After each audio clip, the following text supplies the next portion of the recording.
December 14th, 2013. Alamodome, San Antonio, Texas. Round 1. Marcos Maidana charges across the ring and lands a shot that buckles Adrien Broner's knees. Broner smiles. He actually smiles. He turns his back, taunts the crowd, plays to the cameras. He thinks this is still a performance. It was not a performance. Round 2. Maidana unloads a left hook that sends Broner to the canvas for the first time in his professional life. 27 fights, never been down. He's down now. The Alamodome erupts. Broner gets up. He survives. He even finds his rhythm in the middle rounds. Sharp counters, the Philly shell doing its job. For a moment, it looks like the old Broner might be in there. Then round 8 arrives. Body shot, left hook. Down goes Broner again. Second time in one night, when the final bell rings and the judges' scorecards are read. 115 to 110, 116 to 109, 117 to 109. All for Maidana. Adrien Broner does not wait to hear his name. He walks straight out of the ring without a word, without congratulating the winner, without facing the crowd. The fans booed. They threw drinks at him as he made his way to the dressing room. Part 1 was the rise. This is part 2. After the Maidana loss, Broner said all the right things. He apologized for walking out. He said he wanted the rematch. He said he'd be back. And for a stretch, it looked like he might be. He reeled off a few wins, even stopped Khabib Alakverdiev in October 2015 to win the vacant WBA light welterweight title,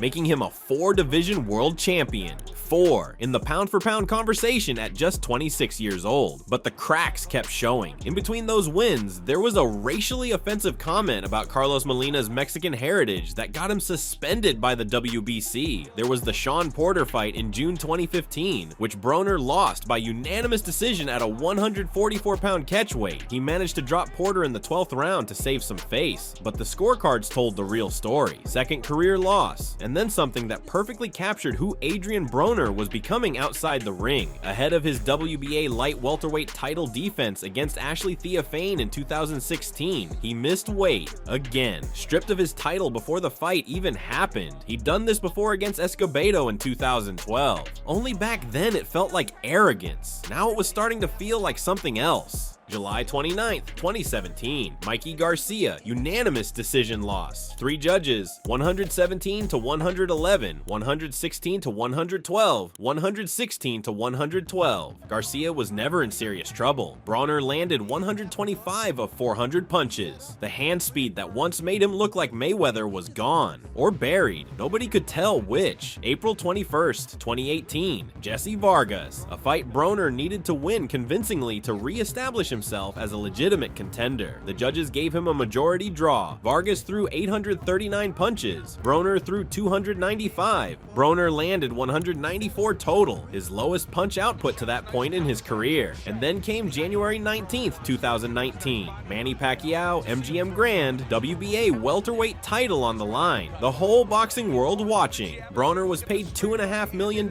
for that fight. He earned every penny of the paycheck and none of the respect. He landed just 50 total punches in 12 rounds. 50. His career low. Pacquiao outworked him, outclassed him, and made the fight look like a tutorial. Judges scored it 117 to 111, 116 to 112, 116 to 112, all Pacquiao. And then Adrien Broner stepped to the mic for the post-fight interview.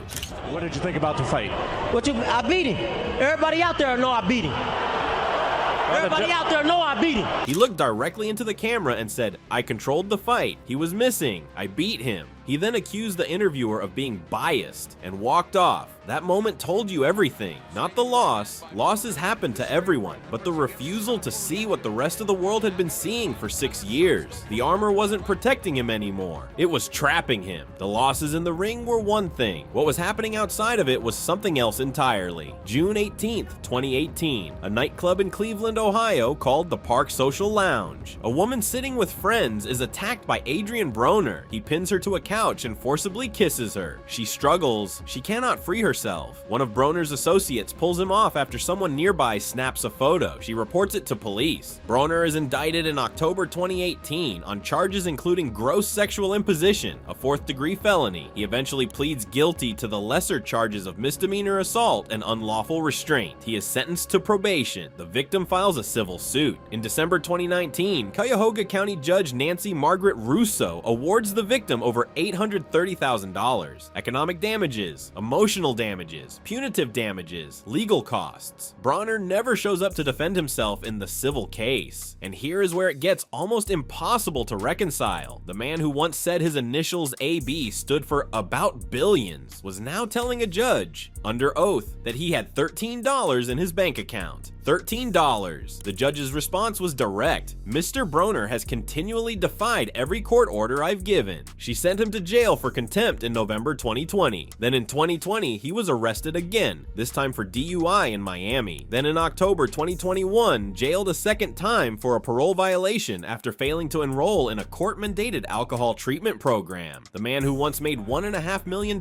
for a single fight was building a resume in courtrooms. He came back to the ring in 2021, beating Giovanni Santiago by decision. Then in June 2023, a win over Bill Hutchinson. Small fights, necessary paychecks. Then June 7th, 2024, Blair Cobbs, unanimous decision loss. Broner's most recent fight. His record now stands at 35 wins, 5 losses, 1 draw. His last victory of any real significance feels like a lifetime ago. And maybe that's the cruelest part of this story, because Adrien Broner was genuinely, undeniably talented. The 4 division titles weren't accidents. The hand speed was real, the defensive instincts were real. At his peak, before Maidana exposed him, and before the weight of everything outside the ring buried what was left, he was something special. But built for fighters means more than talent. It means the decisions you make when no one's watching, in the gym when it's uncomfortable, in the courtroom when you're out of excuses, in the mirror when the story you're telling yourself stops matching the one everyone else can see. Adrien Broner was forged by pressure early, the streets, the jail time before his pro debut, the amateur grind, but somewhere between the first belt and the fourth,